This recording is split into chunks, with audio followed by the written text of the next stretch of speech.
ये कीजिए कि एक प्रॉपर रिप्रेजेंटेशन हिंदी में बनाइए, इंग्लिश में बनाइए, आपको जिस भाषा में आता है उस भाषा में रिप्रेजेंटेशन बनाइए और let it be send to the ministry of defence. और मैं समझता हूं ऐसा करने से definitely we will make a very good cantonment and a better cantonment.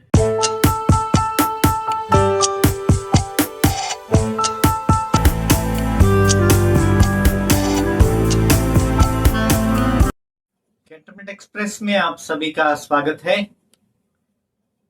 काफी दिनों से हमारे वीडियोस आ नहीं सके, इसके लिए हमें खेद है। और इसी दौरान जब मर्ज और मर्ज के इश्यूज चल रहे थे, तो मर्ज और मर्ज का जब जीआर निकला था, तो उसके बाद से बहुत सारे इश्यूज क्रिएट हो रहे हैं। इस इश्यूज को सॉल्व करने के लिए हमें उसका बराबर रिप्रेजेंटेशन करना पड़ेगा। रिप्रेजेंटेशन मायने कुछ न कुछ करस्पॉन्डेंस हमको एमओडी से, डीजीडी से और सीओ से जो भी अपनी समस्या होती है उसको हमको सीओ को और डीजीडी और दिल्ली यहां पर इसका विवरण देना पड़ता है। सबसे खुशी की बात यह है कि मोदी गवर्नमेंट ने ये जो ब्रिटिश का जो कानून था इसको खत्म कर दिया और इसको मर्ज कर दिया। अब मर्ज की प्रोसीजर चल रही है। हर एक इंडिया के जितने भी कैंटोनमेंट्स है वहां पर कुछ ना कुछ प्रोसीजर चल रही है, लेकिन ये आंखों से दिखती नहीं है। लोग कहते हैं कि अरे दिख नहीं रहा है। तो जैसे ये लाइट है, ये कैमरा है, ये कैमरा अगर अपन ने बंद कर दिया तो बंद हो जाता है, अपने को आंख से दिखता है कि बंद है। लेकिन ये जो एडमिनिस्ट्रेटिव वर्क है, ये एडमिनिस्ट्रेटिव वर्क हमको दिखता नहीं है, आंखों से दिखता नहीं है, लेकिन एडमिनिस्ट्रेटिव वर्क चलता है। अभी देखिए, जैसे ये कैंटोनमेंट था, मतलब ब्रिटिश के पीरियड से, right from the 18th and 19th century, British जब थे, तो ब्रिटिश जब भारत में थे तो भारत के जितने भी अच्छे प्लेसेस थे, एनवायरमेंट में अच्छे, नेचुरल रिसोर्सेस में अच्छे, ऐसे जगहों पर कैंटोनमेंट स्थापित की गई थी और इसे छावनी कहा गया। तो ये जितने भी छावनी थे भारत के, ये पहले ब्रिटिश के कानून में थे और सबसे पहले पहल कैंटोनमेंट काउंटी में मिस्टर दीवान, उनका सरनेम दीवान था। और मैं समझता हूं ये दीवान फैमिली अभी भी नागपुर में है, जहां वो रहते होंगे, मुझे उसकी जानकारी है नहीं। लेकिन बीच में मुझे एक फोन आया था काउंटी नागपुर से कि उनके जो ग्रैंडफादर थे, ग्रैंडफादर के ग्रैंडफादर, उन्होंने 1924 में जो कानून लाया गया था, कैंटोनमेंट एक्ट 1924, तो 1924 से ये सब कानून का ये सब चला था। तो 1924 ये जो कैंटोनमेंट एक्ट है, इसमें जो बदलाव और उसमें जो चेंजेस करने चाहिए और एक एक्ट बनाना चाहिए जिससे कि कैंटोनमेंट का लोकल एडमिनिस्ट्रेशन चल पाए, इसमें मिस्टर दीवान और बाकी के उनके जो सहकारी थे उन्होंने सब कोशिश की। उसके बाद ये कानून बना और मिस्टर दीवान का इसमें बहुत बड़ा योगदान है। और आगे जाकर देखिए, राइट फ्रॉम 1924 कैंटोनमेंट एक्ट में बदलाव हुआ, अमेंडमेंट्स हुआ। उसके बाद सुषमा स्वराज जी ने 2003 में उन्होंने संशोधन करने का और अमेंडमेंट करने का प्रयत्न किया। उसके बाद 2006 में कैंटोनमेंट एक्ट 2006 ये लॉन्च हुआ। तो देखिए, इसमें कैंटोनमेंट और कैंटोनमेंट को डेवलपमेंट करने के लिए कई लोगों ने इसमें मेहनत की है, कई लोगों ने इसमें मेहनत की, उसके बाद ये बदलाव आया। उसी प्रकार से मैं ये कहता हूं कि अभी कैंटोनमेंट जब मर्ज होने जा रहा है तो हम सभी ने इसमें मेहनत करनी चाहिए, अपने अपने रिप्रेजेंटेशन वहां डीजीडी और मिनिस्ट्री ऑफ डिफेंस को भेजने चाहिए। जब तक आप बताओगे नहीं तब तक ये पता कैसे चलेगा डीजीडी को और मिनिस्ट्री ऑफ डिफेंस और अपने कमांड ऑफिस को। अपन ने इसका विवरण देना चाहिए कि हमको ये प्रॉब्लम्स है। अभी देखिए सबसे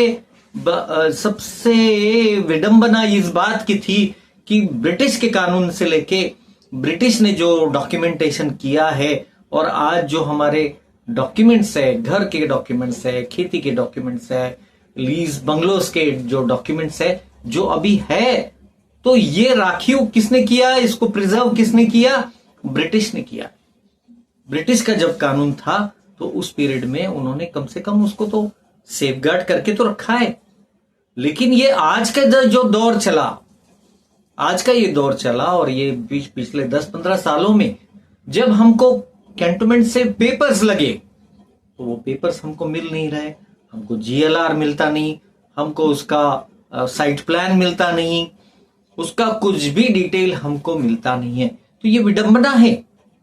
दूसरी और सबसे बड़ी विडंबना ये है कि कैंटोनमेंट एक्ट इतने साल चला, रन हुआ, एडमिनिस्ट्रेशन रन हुआ, और जो प्रेसिडेंट है, जिसे हम प्रेसिडेंट अध्यक्ष कहते थे, वो अध्यक्ष हमारे क्षेत्र का नहीं था।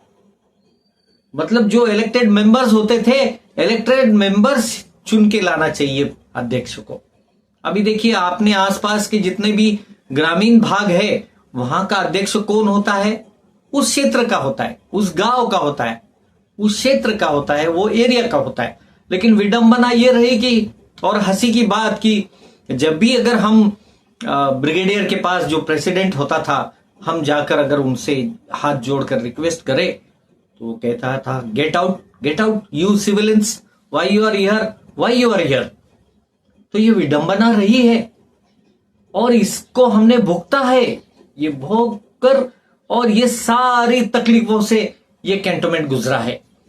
और जब ये गुजर गया है तो लेकिन अभी भी मेरा कहने का तात्पर्य ये है कि अभी भी हम मुंह खोल नहीं रहे, हमारा रिप्रेजेंटेशन वहां भेज नहीं रहे। अभी देखिए सबसे ज्यादा तकलीफ रेसिडेंट ऑफ द कैंटोनमेंट, दूसरे आ गए एक्स सर्विसमैन जो कैंटोनमेंट में रहते, तीसरे आ गए जो लीज होल्डर्स की भी तकलीफ है, बंगलो ओनर्स उनकी भी तकलीफ है, लेकिन वो मुंह नहीं खोल रहे, वो रिप्रेजेंटेशन वहां भेज नहीं रहे। यहां व्हाट्सएप पर चर्चा हो रही है, व्हाट्सएप पर चर्चा करके कुछ नहीं मिलता है। व्हाट्सएप पर चर्चा करके मैं कहूंगा अरे वाह भाई वाह, क्या आपने तो क्या अच्छा एक्ट बताया, लेकिन इसकी वाह से कुछ नहीं होगा। इसका एक प्रॉपर रिप्रेजेंटेशन वहां पर जाना चाहिए और वहां पर होना चाहिए। तो resident, lease holders, bungalow holders, ex serviceman, और देखिए सबसे इंपॉर्टेंट बात है कि जो एम्प्लॉइज थे कैंटोनमेंट में, तो उनका जो डेथ हुआ उसके बाद उनके बच्चों को नौकरी पर लगाना था, जिसे हम कंपैशनेट प्लेसमेंट कहते हैं। कंपैशनेट प्लेसमेंट के 20-20 साल से उनकी मैटर्स पेंडिंग है, और कुछ लोग तो अभी उनका डेथ हुआ और अभी उनका बच्चा नौकरी पर लग गया, और 20 साल पहले का बच्चा वैसे ही रह गया। ये विडंबना नहीं तो क्या है? और ये सब मैं देखिए ये वीडियोस फटाफट में डालने को भी रेडी है, लेकिन मुझे एक पूरा लग रहा, पूरे इंडिया से अपना एक चैनल, ये बहुत ही छोटा चैनल है, लेकिन पूरे इंडिया से सभी लोगों के मुझे विवरण आते हैं, लेकिन सब लोग क्या कहते हैं, नहीं सर मेरा नाम मत डालो। वो उनका प्रॉब्लम उनको सॉल्व करना है, लेकिन वो कहते हैं कि नहीं हम सब एम्प्लॉइज है, क्लास 4 के एम्प्लॉइज है सर, हमारा ऐसा प्रॉब्लम है। तो मैं कहता हूं चलो अपन इसका एक रिप्रेजेंटेशन करेंगे और कमांड ऑफिस में जाएंगे। मैं भी आता हूं आपके कमांड ऑफिस में, आप भी चलो। बोलते हैं नहीं सर हमारा नाम मत लो। तो आप बताइए कि ये कैसी विडंबना है और कैसे प्रॉब्लम है। और पिछला अगर रिकॉर्ड देखेंगे तो कैंटोनमेंट पूरा देश आजाद हो गए थे, लेकिन कैंटोनमेंट्स ये अभी भी ब्रिटिश कानून में थे। तो अभी तो खुशी का माहौल होना चाहिए कि कैंटोनमेंट मर्ज हो गया है, बहुत सारे नए वेंचर्स आएंगे। जिस प्रकार से हमने तो देखिए कैंटोनमेंट में तो फ्लैश का टॉयलेट नहीं होता था, वो पैन वाला, वो डब्बा वाला टॉयलेट होता था। तो देखिए कितनी वो थी कि एक क्लास 4 का आदमी वो आपके सर के ऊपर ढोकर लेकर जाता था। लेकिन कुछ लोगों ने मेहनत की, उसके ऊपर आंदोलन लगाया, उसके ऊपर उपोषण लगाया, वो लगाने के बाद वो इरेडिकेट हुआ है। तो उसी प्रकार से अगर कैंटोनमेंट मर्ज हो रहा है तो हम सब लोगों को रिप्रेजेंटेशन देना ही चाहिए। चीफ एग्जीक्यूटिव ऑफिसर को रिप्रेजेंटेशन देना चाहिए, वहां पर कमांड ऑफिस को देना चाहिए, कमांड ऑफिस के बाद डीजीडी को देना चाहिए और मिनिस्ट्री ऑफ डिफेंस। और मैं ये समझता हूं, जहां तक मेरा स्टडी है और हमारे पूरे कैंटोनमेंट एक्सप्रेस की जो टीम है उसका विवरण है कि we are very very very thankful to the ministry of defence और माननीय मोदी जी को और डिफेंस मिनिस्टर को कि इन्होंने कम से कम ये पूरा जो ब्रिटिश का कानून है वो खत्म तो किया है। और अभी भी हमारे लोग सोए हुए हैं, कैंटोनमेंट के लोग सोए हुए हैं, अभी भी तर्क लगा रहा है कि अरे कैंटोनमेंट में वो उधर चला जाएगा, ये प्रॉब्लम आएगा, वो प्रॉब्लम आएगा। मतलब वो अभी भी उसी माहौल में, जाने दो, जो होगा होगा, सबका होगा, वो हमारा होगा, ऐसे करके। तो ये मुझे याद आती है कि नॉर्थ कोरिया का जो किंग जोन है, तो उनका जैसा देश है, उनके देश में किसी को हंसने की आजादी नहीं है, कोई बड़ा जश्न कर नहीं सकता, कोई सेलिब्रेशन नहीं कर सकता, एक बड़ा खुशी का माहौल नहीं कर सकता है। मतलब सभी वहां पर कंट्रोल्ड में होते हैं, इतना कि वहां पर के जो लोग हैं वो मन में भी कुछ विचार वो किंग के बारे में नहीं ला सकते। नॉर्थ कोरिया की बात कह रहा हूं। तो वैसे उसी प्रकार से हमारे पास जितने भी कैंटोनमेंट्स है वहां के लोग वैसी मनस्थिति में जी रहे हैं कि नहीं भाई उनके खिलाफ जाना ही नहीं है। अरे भाई उनके खिलाफ थोड़ी जाना है, आपको किसी के खिलाफ नहीं जाना है, लेकिन जो कॉन्स्टिट्यूशन ने आपको राइट देकर रखा है उसका तो उपयोग कीजिए। आपको लिखना पढ़ना नहीं आ रहा है, समझ लीजिए आपके क्षेत्र में, आपके कैंटोनमेंट में हजारों ऐसे लोग हैं कि जो पढ़े लिखे हैं, वो आपको मदद करने के लिए तैयार है, लेकिन आप उन तक जाते नहीं है। उनके पास जाकर आप करना चाहिए। ऐसे करेंगे तो आगे का जो कैंटोनमेंट रहेगा और कैंटोनमेंट जो मर्ज हो जाएगा, उसके बाद बहुत सारे जो इश्यूज है, जो problem related to the mergers है। अभी देखिए मर्जर का प्रॉब्लम मैं आपको सबसे पहले क्या बताया कि कैंटोनमेंट के रेसिडेंट इसको फेस करेंगे। सेकंड, एक्स सर्विसमैन जो कैंटोनमेंट में रहते हैं वो फेस करेंगे। कुछ मिलिट्री के ऑफिसर्स है वो फेस करेंगे। तीसरा जो है लीज होल्डर्स है, उनका भी प्रॉब्लम है, तो उन्होंने भी फेस करना चाहिए। उसको एक प्रॉपर रिप्रेजेंटेशन वहां पर पुटअप करना चाहिए। एग्रीकल्चर लैंड्स है, अभी इतने बड़े बड़े एग्रीकल्चर लैंड्स है और उनके पास कुछ भी पेपर्स नहीं है, उनके लैंड के पेपर्स ही नहीं है। अरे भैया आप जाओ कमांड ऑफिस में, जाओ वहां से वो पेपर्स लो, आप कहो वहां मिनिस्ट्री ऑफ डिफेंस को लिखो कि भाई हमको ये पेपर्स चाहिए, ये हमारे हैं। अरे आपके खुद के पेपर्स होकर आप मांगने में क्यों संकोच करते हो? आपको रिप्रेजेंटेशन देना चाहिए। रिप्रेजेंटेशन मायने एक 10-20 लोग एक जगह आ जाइए, उसका एक प्रॉपर पूरा फॉर्मेट लिखिए, लिखकर ये मिनिस्ट्री ऑफ डिफेंस, सबसे पहले मिनिस्ट्री ऑफ डिफेंस को लिखिए।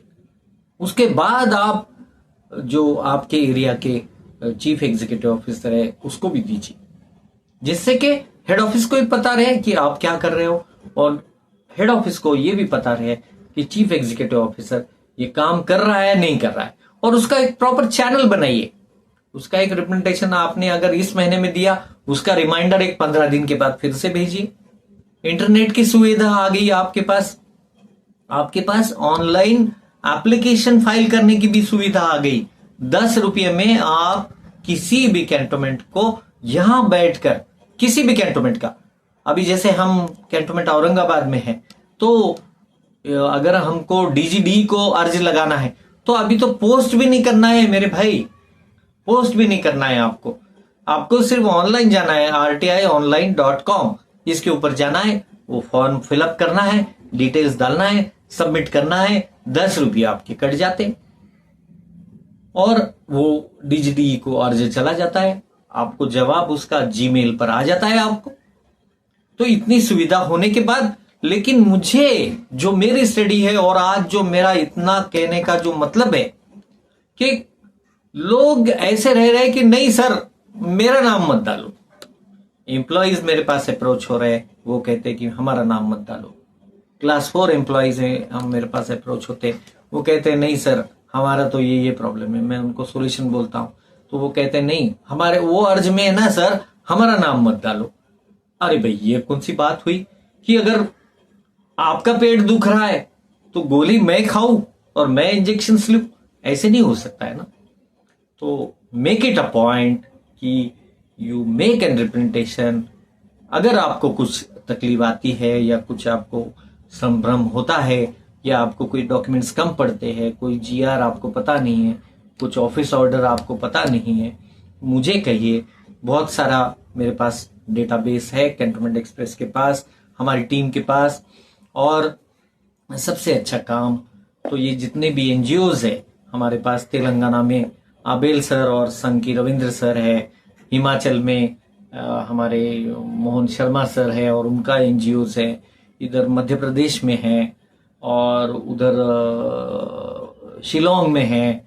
तो ऐसे बहुत सारे एनजीओज है जो ये वर्क कर रहे हैं। They get together, they work together, तो उनको इफेक्ट तो आ रहा है उनको। और जो लोग अगर इफेक्टिव वर्क नहीं करेंगे तो वो आगे पछताएंगे।